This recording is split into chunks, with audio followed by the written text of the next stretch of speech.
Ramadan is here, and it is a major event in Indonesia.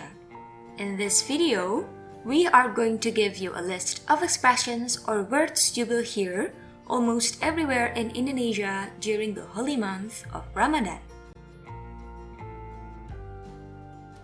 Before we start, do not forget to tap the subscribe button and ring the bell so you will not miss any of our videos. Now, let's get down to the list. First up, bulan puasa. Since Ramadan is the time when Muslims dedicate themselves to fast, Ramadan is also known as the month of fasting. In Bahasa Indonesia, you call it bulan puasa. Second on the list, sahur. Sahur is the meal people eat before dawn in order to prepare themselves to fast for the day. Ngabuburit. Each day in Ramadan, the most awaited time for many people will be iftar, because they can finally break the fast and eat again. Ngabuburit is a term people use to call the activities they do between afternoon and dusk while waiting to break the fast. Selamat berbuka puasa. By saying this, you are greeting people who may finally eat after a whole day of fasting. Next, Tarawih. Tarawih is the prayer Muslims do especially in Ramadan. It takes place after the Isya prayer in the evening.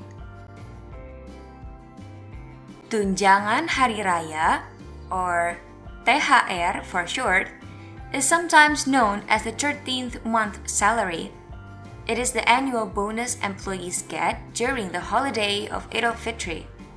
You can take it as the equivalent of Christmas bonus in other countries. Mudik. After fasting for almost a month, many Indonesians will go back to their hometown and visit their family to celebrate Eid. This is called mudik in Bahasa Indonesia. Lebaran. It is the common term used by Indonesians for Eid al-Fitr or Eid al-Fitr. This holiday is the celebration after fasting for a month. During Lebaran, people usually meet their relatives and friends. Last but not least, Selamat Idul Fitri. Mohon maaf lahir dan batin. This is a greeting you will hear everywhere in Indonesia during Eid. By saying this, you are practically saying Happy Eid al-Fitr and expressing apology towards others. Overall, it is a really nice thing to say to your colleagues, friends, and relatives. What do you think? Do you know other words Indonesians often say during Ramadan? Let us know in the comment below.